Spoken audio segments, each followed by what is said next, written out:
Halo Sobat Film, gimana kabarnya? Semoga dalam lindungan Tuhan Yang Maha Esa. Kali ini kita akan membahas alur cerita film berjudul Out of the Furnace. Film ini menceritakan tentang kakak beradik bernama Russell dan Rodney. Kehidupan mereka yang susah secara ekonomi membuat mereka melakukan hal-hal ekstrim dan bertaruh nyawa. Ini demi menyambung hidup dan untuk membayar hutang mereka. Video ini full spoiler, jadi disarankan untuk nonton film fullnya. Oke, kita masuk ke alur ceritanya.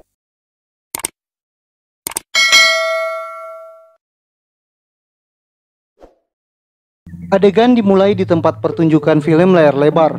Saat itu orang-orang menonton pertunjukan film di dalam mobil masing-masing. Di dalam salah satu mobil terlihat sepasang pria dan wanita yang awalnya terlihat menikmati pertunjukan itu. Tiba-tiba mereka bertengkar sehingga terjadi keributan pada mobil mereka. Pria itu terlihat menyiksa wanitanya. Pria itu bernama Harlan. Harlan adalah seorang bandar narkoboy yang ditakuti. Kemudian salah satu penonton di mobil lain keluar dari mobilnya. Mereka melihat keributan tersebut. Harlan semakin marah. Dia kemudian menghajar pria itu. Pria itu pun tak berdaya. Kemudian Harlan menarik wanita yang tadi bersamanya di mobil. Dia membantingnya keluar. Ia pun segera memacu mobilnya pergi meninggalkan tempat itu. Sementara itu di tempat lain di sebuah pabrik logam, seorang laki-laki baru saja menyelesaikan pekerjaannya dan bergegas untuk pulang. Dia bernama Russell. Di perjalanan pulang, ia melihat mobil adiknya terparkir di depan sebuah bangunan tempat khusus untuk orang sedang bertaruh. Russell memasuki tempat itu. Dia pun bertemu dengan adiknya yang bernama Rodney. Mereka pun mengobrol. Dari obrolan itu Rodney mengaku bahwa ia meminjam uang kepada John Petty sebesar $1.500 untuk bertaruh. Russell pun mendorong Rodney. Dia sangat marah pada adiknya itu. Ini karena sudah dipastikan Russell lah yang akan mencari uang untuk membayar hutang adiknya itu. Mereka pun pergi dari tempat itu dengan mobilnya masing-masing. Meski kesal harus mencari uang untuk mengganti hutang adiknya, ia tetap sangat menyayangi adiknya itu. Besok paginya, Russell baru saja bangun dari tidur. Tangannya masih memeluk kekasihnya bernama Lena. Dia sangat mencintai Lena dan ingin membahagiakannya. Mereka masih sempat bercanda di tempat tidur sebelum Russell pergi meninggalkannya untuk bekerja. Kembali sebelum ke tempat kerja, Russell memutuskan untuk menemui ayahnya terlebih dahulu di rumahnya. Ayahnya sudah lama terbaring karena sakit. Kemudian ia menghampiri ayahnya untuk menanyakan kondisinya, lalu mencium kening ayahnya sebelum pergi. Sepulang dari tempat kerja, Russell datang ke bar milik John Petty untuk membayar sebagian hutang adiknya. Ia pun menyapa Dan, seorang kasir yang ia kenal di bar tersebut. Ketika ia memasuki ruangan John Petty, ia berpapasan dengan Harlan dan bodyguardnya. Mereka sempat sedikit beradu mulut. Ini karena Harlan menganggap Russell tidak sopan. Setelah Harlan pergi, ia segera menghampiri John. Di situ dia memberikan sebagian uang untuk membayar hutang Rodney. Di perjalanan pulang, Russell memacu mobilnya sambil mendengarkan radio. Tapi tiba-tiba terlihat mobil dari arah samping melesat di hadapannya dengan kecepatan tinggi. Russell pun menabrak mobil itu. Russell terjatuh di aspal. Wajahnya terlihat bersimpah darah. Ia pun berusaha bangkit. Kemudian dia menghampiri mobil yang ia tabrak. Terlihat di dalam mobil itu pengemudi dan seorang anak kecil yang sudah tidak sadarkan diri. Russell pun berusaha membangunkan anak kecil tersebut. Kemudian di belakangnya ada satu mobil yang lewat. Ia segera melambaikan tangan dan berteriak meminta tolong. Atas kejadian itu Russell pun ditetapkan sebagai tersangka dan dia pun dipenjara. Selama Russell di penjara, Rodney lah yang menjaga ayahnya dan selalu menjenguk Russell di tahanan. Rodney pun sempat ditugaskan sebagai angkatan militer ke Irak selama 3 bulan. Setelah ia pulang dari tugasnya di Irak, ia pun segera menjenguk Russell kembali. Namun ia membawa kabar buruk bahwa ayahnya sudah meninggal. Russell pun menangis bersama adiknya. Setelah menunggu dalam waktu yang cukup lama, akhirnya Russell pun dinyatakan bebas. Ketika pintu gerbang dibuka dan ia keluar dari penjara, ia menghirup udara kebebasan. Terlihat dekat mobil adiknya sedang berdiri melambaikan kedua tangannya ke arahnya sambil tertawa bahagia. Russell pun segera berlari kemudian memeluk adiknya. Mereka berdua melompat sangat bahagia. Kemudian Rodney memberitahu berita tak menyenangkan bahwa kekasihnya Lena sudah pergi meninggalkannya bersama laki-laki lain, yaitu seorang polisi bernama Wesley. Rachel pun terdiam sedih. Keesokan harinya, Rachel melihat Lena dari dalam mobilnya. Lena baru saja turun dari mobil, diantar oleh Wesley ke kekasih barunya. Rachel melihat Lena memasuki tempat kerjanya. Wesley pun menatap tajam Rachel dari dalam mobilnya sebelum dia pergi. Sementara itu di tempat lain, terlihat orang-orang sedang berkerumun, menyaksikan pertarungan tinju di lapangan terbuka, sambil bersorak-sorak mendukung jagoannya. Di dalam kerumunan tersebut, Rodney sedang beradu tinju dengan seseorang. Rodney menerima pukulan demi pukulan di wajahnya. Tugas Rodney dalam pertandingan itu memang harus menjadi yang kalah, karena dari situlah ia justru akan mendapat bayaran. Akan tetapi lawannya terus mengejek Rodney dengan mengatakan bahwa dirinya lemah dan bukan apa-apa. Akhirnya emosi Rodney pun memuncak. Dia bangkit dan memukul lawannya. Ia terus memukulnya bertubi-tubi. Jon Petty yang menyaksikan itu pun merasa sangat cemas. Seharusnya Rodney menghentikan itu. Terlihat jelas lawannya tak mampu melakukan perlawanan. Rodney terus saja memukulnya, meskipun lawannya itu sudah tak sadarkan diri. Setelah selesai, Jon Petty pun menghampiri Rodney. Dia menyuruhnya untuk menyudahi itu semua. Di dekat mobil, wajah Rodney yang babak belur menatap ke bawah. Jon Petty memarahinya karena ia harus mengeluarkan uang karena tidak sesuai kesepakatan. Rodney hanya terdiam. Lalu ia meminta kepada Jon untuk didaftarkan dalam pertarungan di Ramapos. Jon Petty langsung menolaknya. Ini karena ia tahu Ramapos tidak main-main. Di sana dikuasai oleh Harlan yang kejam. Ketika Rodney sampai di rumah, terlihat Rachel sedang duduk sambil minum menunggunya. Rachel pun melihat wajah Rodney yang babak belur. Dia pun menanyakannya, tapi Rodney segera menghindarinya dan masuk ke kamar untuk tidur. Ketika Rodney bangun, terlihat Rachel menunggunya di luar. Rachel menyuruh Rodney mendekat untuk menunjukkan tangannya, tapi Rodney hanya memperlihatkannya dari jauh sambil memegang botol minuman. Rachel pun mendekati adiknya itu, kemudian meraih telapak tangan Rodney. Ternyata banyak lebam bekas baku pukul. Rachel pun meminta Rodney untuk mengakhiri itu semua. Ia pun mengajak Rodney untuk bekerja di pabrik logam dengannya. Namun Rodney segera menolaknya. Rachel mengatakan kepada Rodney, tidak perlu gengsi bekerja untuk mencari penghidupan. Rodney pun tidak terima dan marah. Ia merasa selama ini ia bekerja lebih dari untuk kehidupan. Selama ini ia diutus di Irak, melihat mayat di mana-mana, melihat potongan tubuh dan dia harus membersihkannya. Tapi tidak ada balasan apapun untuknya. Ia pun berteriak dan memukul tembok. Lalu ia segera pergi sambil membanting pintu. Rachel pun hanya terdiam. Kemudian ia melihat keluar. Rodney sudah pergi memacu mobilnya. Rodney datang menemui Jon Petty. Ia memaksa Jon untuk mendaftarkan di pertarungan Ramapos. Jon bersikeras tidak ingin mendaftarkan Rodney karena ia tidak mau berurusan dengan Harlan. Ia mengetahui banyak tentang Harlan. Apabila keinginannya tidak tercapai, Harlan akan mengambil jalan kotor dan keji. Tapi Rodney terus saja memaksa dengan nada tinggi. Ini karena ia bingung dengan hutang yang semakin menumpuk. Akhirnya Jon dengan terpaksa menelepon Harlan dan menuruti kemauan Rodney. Sementara itu di tempat lain, Rachel sedang memarkir mobilnya.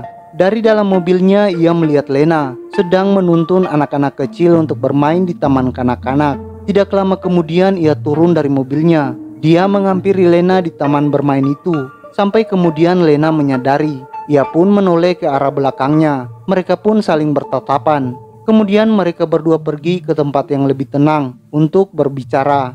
Rachel menatap Lena. Wajah Lena terlihat sangat bingung terhadap apa yang ingin ia katakan. Kemudian Rachel mengatakan bahwa ia sangat merindukannya. Lena hanya terdiam menahan tangisnya. Rachel pun membicarakan mengenai hubungan mereka. Ia meminta untuk menjalin hubungan mereka kembali. Tapi akhirnya Lena mengatakan bahwa saat ini ia sedang hamil anak dari Wesley, kekasih barunya. Rachel pun terdiam. Ia berusaha tersenyum dan kuat.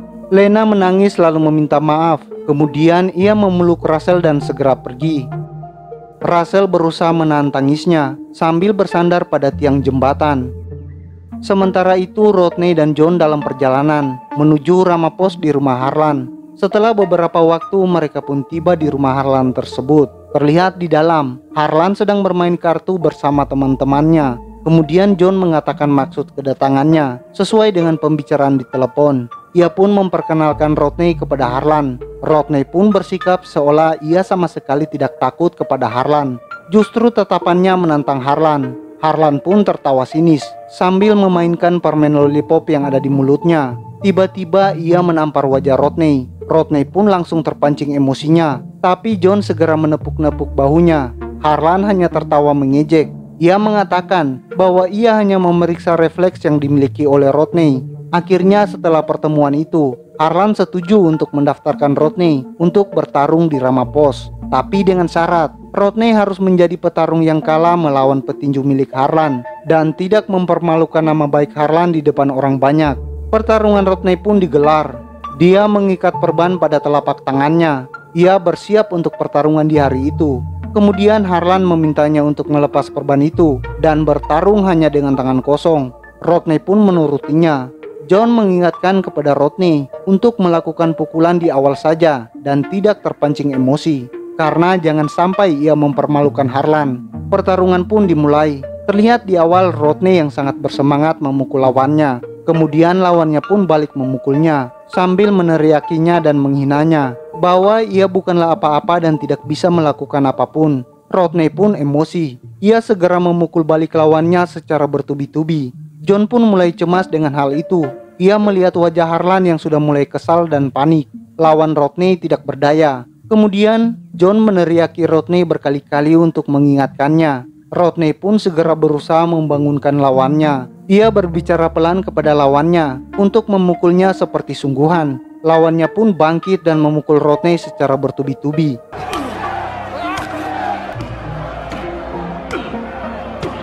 Rodney pun diam tidak melawan, hingga akhirnya ia tidak sadarkan diri. Lawannya terus saja memukulnya. John berusaha memisahkan pertarungan itu. Akhirnya pertandingan sudah selesai. Rodney sudah kalah. Ia pun menghampiri Harlan. Kemudian kesepakatan mereka pun selesai. Di perjalanan pulang, John dan Rodney sudah sedikit lega karena akhirnya kesepakatan mereka selesai dan hutang pun lunas. Terlihat wajah Rodney babak belur dan tak berdaya. Tapi di tengah perjalanan, mobil mereka dihadang oleh dua mobil di belakang dan di depan mereka. Ternyata Harlan tiba-tiba mengetuk jendela mobilnya. Kemudian mengatakan kepada John bahwa urusan mereka belum selesai. Lalu ia menembak kepala John. Lalu Harlan memerintahkan pada anak buahnya untuk mengeluarkan Rodney. Rodney pun berteriak dan berusaha melawan. Namun kemudian Harlan pun menembak kepala Rodney. Di rumahnya Russell dan pamannya menunggu Rodney, tapi ia belum juga pulang. Sampai keesokan harinya, Russell pun membaca surat dari adiknya. Ia mengatakan akan pergi ke pertarungan. Dia ingin melunasi hutang-hutangnya. Rodney berjanji bahwa itu adalah pertarungan terakhirnya. Setelah itu, ia akan mengikuti kakaknya untuk bekerja dengan normal. Russell masih menunggu adiknya pulang. Sampai pada akhirnya datanglah Wesley, polisi yang juga kekasih baru Lena. Ia memberitahu kepada Russell bahwa John Petty ditemukan tewas. Wesley pun tidak yakin jika Rodney masih hidup, karena sampai saat ini belum juga ditemukan. Hingga keesokan harinya, Wesley pun memberi kabar kepada Russell bahwa mayat adiknya sudah ditemukan. Ia pun mengatakan pada Russell harus menerima kenyataan yang ada. Janganlah melakukan apapun untuk membalaskan dendam. Tapi Russell sangat terpukul dan sangat sedih atas kematian adiknya itu. Lalu ia pun berniat untuk membalaskan dendam. Ia pun datang ke bar milik John Petty. Dia meminta kepada kasir yang bernama Dan agar ia diizinkan masuk ke ruangan milik John. Tapi Dan mengatakan ruangan John sudah disegel polisi dan dia tidak berani. Akan tetapi Russell tetap memasuki ruangan tersebut. Kemudian ia menelepon Harlan melalui telepon milik John. Ia mengaku kepada Harlan bahwa saat ini ialah yang memegang rekening milik John. Ia akan membayar hutang John kepadanya. Ia juga meminta Harlan untuk datang ke bar milik John jika ia menginginkan uangnya. Setelah beberapa lama kemudian, Harlan pun datang bersama bodyguardnya. Russell bersembunyi di dalam mobil untuk mengintainya. Harlan memasuki bar milik John Petty. Kemudian Russell perlahan-lahan mulai berjalan sambil sesekali bersembunyi. Russell mengintip dari luar. Terlihat di dalam Harlan sedang mengancam dan meminta berangkas milik John tersebut. Dan pun mulai ketakutan. Namun Harlan tidak sabar dan langsung menembak Dan. Russell pun segera masuk dan mengejar Harlan. Harlan pun berlari. Russell terus mengejarnya. Kemudian ia menembak punggung Harlan. Harlan terjatuh sambil merintih kesakitan. Russell menghampirinya dan memaksanya untuk berdiri. Dia menyuruhnya terus berjalan. Russell terus mengikutinya sambil mengancamnya dengan senapannya. Kemudian Russell melepaskan tembakan lagi di paha Harlan. Harlan pun terjatuh dan terus meringis kesakitan. Rasain loh. Russell pun mengatakan siapa dirinya sebenarnya, bahwa ia ingin membalas dendam atas kematian adiknya yang bernama Rodney. Harlan terus berusaha berdiri. Kemudian ia kembali berjalan sambil tertati-tati, menahan sakit karena peluru di punggung dan pahanya. Kemudian mobil polisi tiba di belakang Russell. Melihat hal tersebut, Russell pun membidik kepala Harlan melalui senapannya. Wesley keluar dari mobil polisinya yang ia kemudikan. Kemudian ia berteriak kepada Russell untuk tidak melakukan hal tersebut. Namun Russell segera melepaskan tembakannya. Kepala Harlan pun tertembak dan ia terjatuh. Harlan pun tewas di tangan Russell. Russell telah berhasil membalaskan dendamnya.